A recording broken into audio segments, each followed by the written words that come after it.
last night. As Jacoby mentioned, 42 big points. What was that experience like for you?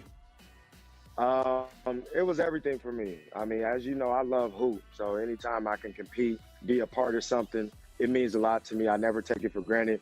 And I was just happy and grateful to be out there to be able to show that I can play at a high level still. Oh, you certainly can. How long until you're from the G League to the league? Yeah, hopefully within the next week. Honestly, I'm not trying to be down here long, but I am thankful for this opportunity, and I know I can help, any NBA team that comes calling, and hopefully that call comes soon. You also played Team USA with the FIBA World Cup.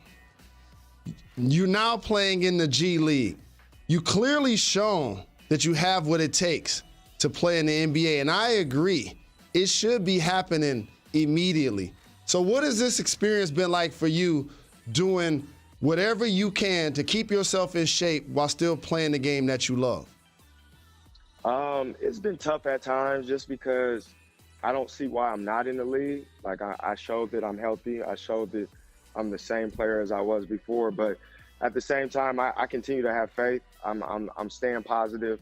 I'm doing everything that I can control to showcase myself and show that I got no ego, I got no pride. I play anywhere. Like as people know, shoot, I play at local YMCA's, I play at LA Fitnesses. Mm-hmm. So G League and playing in Team USA, obviously I'm grateful for the opportunity, but it's no different. Like I love basketball, I love the hoop, and that's what I'm here to do. One of my favorite players of all time, New York City legend. 8th grader. Lance Stevenson is on your team. What is Lance like to play basketball with? Born ready. That's he got great energy. I mean, one thing about Lance, he's always gonna bring, that energy is always gonna be in a 10 for him. He's super talented, and the plan for all of us is to get a call to the NBA. I think that's the big reason why he's down here, showing that he can still play at a high level as well. So it was dope to be able to, compete with him and share the floor with such a great basketball player. I love seeing that. I love seeing those highlights. You know what else I love seeing? Steph Curry make three-pointers. Now, you've been a player that almost averaged 30 in the NBA, and you've been a part of the three-point boom of this era. What is it like for you watching Steph Curry break the three-point record, and what are some of your favorite memories playing against him? Man, it's amazing to see such a special player, especially in my time of playing, my generation. Arguably, the best point guard to ever play the game. He really changed the game, how it's played at every level. So you got to give him credit. You got to give him respect. And, me and Steph always battled. Ever since my Sacramento days when I was coming in the league, we've always had good battles. I got him sometimes. He got me sometimes. But it's always great to play against, the best players in the world. And he's obviously one of them. And, it's congratulations to him and his family because I know he put the work in to become one of the best shooter of all time, for sure. Absolutely. Now, the city of Boston just absolutely loves you. What does it feel like to kind of like have a place like Boston that you're forever, ever, ever going to be celebrated in? It's an amazing feeling because you would think I won a championship there and it was there for 10 plus years. I was only there for 3 years, but I think the love was just so genuine on both sides. That community, gave me everything I had. Gave me everything they had, and I gave them everything I had, and I think that's why, they fell in love with me. So, that love is definitely going to last forever, and Boston is definitely a special place in my heart. And, I always have love for the city and the people who, helped me along the way. Isaiah, I love you very much. And one thing I love about you is that you're rich. I love seeing my friends be successful. And you may not realize this, but you have one of your staff members is cleaning up your palatial estate behind you right now.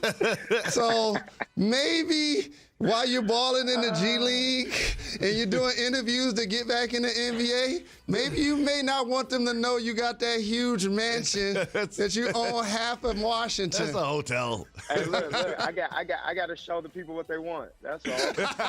Nah, this is a hotel. I wish this was my crib. I have the whole team in here if it was my crib. So when I watch the league sometimes with Jalen, I can tell that he thinks he can still play in the league, right? But you actually can still play in the league. When you're watching League Pass, are there any teams or any players that you say, you know what, I need to be on this roster? Not any team specifically. I just know I can help. I know I can impact an organization each and every day, whether I'm playing, scoring, playmaking, or whether I'm, helping a young guy with my experience. Like, I've been in every situation possible in the NBA, whether it's, a franchise player, the 60th pick, a guy that gets DNPs. So I've seen a lot and experienced a lot, and I know I can help. So I know I can help a lot of the contending teams for sure, but, it's not my decision at all. Hopefully somebody makes the right decision. I promise you I'll make them look like a genius. Well, we love your game, applaud your professionalism. End of the Laker game. There were some air balls. It wasn't the prettiest thing, but then the last possession, Russell Westbrook to my guy, Austin Reeves, for the big game winner. Jalen, there's something about Austin Reeves I really like. I don't know what that is. I know what it is. What is it? He's going to be on the wall one day, keep shooting like that, right? He's had some games this year if you're not paying attention. And I was thinking of his name, so it's like Austin Powers maybe, or like Steve Austin. His parents were watching something, but in all honesty, he had Reeves on the end, right? So it's almost like that was a Superman type of shot, right? Mm-hmm. And he made a few threes. He made 3 at the half, and they needed his minutes. But let's talk about what actually happened throughout the game. Okay. The Mavs were playing without Luka, and they took the Lakers to overtime. Mm-hmm. And you touched on it, but let me go deeper in the box score. It wasn't an air ball or 2 shot. I saw Anthony Davis personally shoot 4 air balls. 4 air balls? That's like me in a rec league game. I saw him shoot 4 air balls in that game. And by the way, I played enough basketball. When it barely grazes the rim or barely hits the backboard, those are all in the same family. That's one. Number 2, I saw Russ shoot an air ball. You hate air balls. I do. Why do you hate air balls so much? Because for Anthony Davis, right, this is a terrific top 10 player. It shows you how the mental capacity of a player sometimes when you can lose your confidence. And that's what he's dealing with. And so that's why I was paying attention to it. And lastly, my guy, LeBron James, he shot one. Now, for those who have been close enough to an NBA backboard, there's a sticker on the left side that has Jerry West's logo on it. Okay, when I say that you shoot the ball and it almost gave the logo a concussion, that's because he's not wearing a helmet. That's a brick. Okay, LeBron as well. And so that game bizarrely went to overtime. It was a bank shot late by the Mavs to tie the game. Russ made a 3. But a great driving kick by Russ to Reeves, who made the 3. Happy for the young rook, and he got fouled. Well, let's take a look. Let's just introduce the world to Austin Reeves, because there's something about Austin Reeves I really enjoy. He's undrafted out of Oklahoma. He averaged 18 points in Oklahoma, and he was an all Big 12 first-team selection. He's the first Laker with a go-ahead 3-point field goal in the final 5 seconds of overtime since Kobe Bryant in April of 2004. Rest in peace, Kobe. 3, 2, 1. They're going to attribute something Mamba to his name soon. No. Every white guy gets to be a Mamba. No, he's not a Mamba. He's not a Mamba. As much as I love Austin Reeves, we're not giving him the Mamba moniker Kobe had to do all of this work to be a Mamba. Now. Another young player who is lighting the league on fire is former number 1 pick Anthony Edwards of the Timberwolves. The Timberwolves played the Nuggets, and it was AE with 10 3-pointers in the game, Jalen Rose. A-E-I-O-U. You remember that song? No. Sometimes why? You're a young fella. A-E. So, dynamic athlete, right? He's like 6'7", 6'8". He's really powerful, and we've seen some of his explosive dunks, like some of the biggest dunks in the league. Yep. If he gonna make threes like this, crazy. With his confidence level, it's going to be a problem for the league.